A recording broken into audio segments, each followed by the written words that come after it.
Ra rồi lên. Dính tao bên.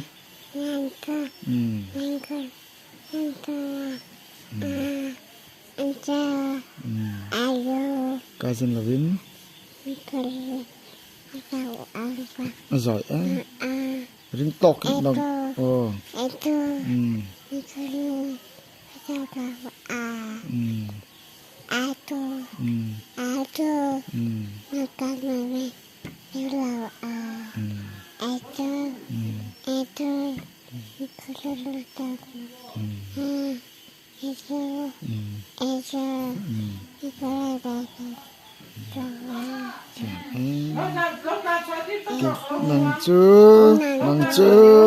Nang chu iduap si keju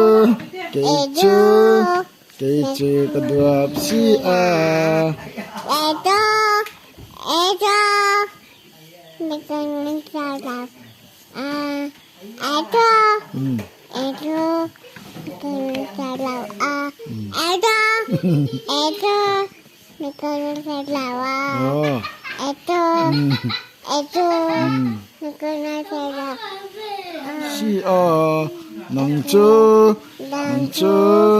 nang chu iduap si keju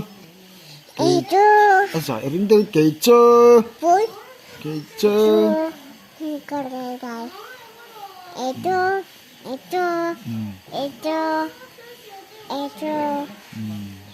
tak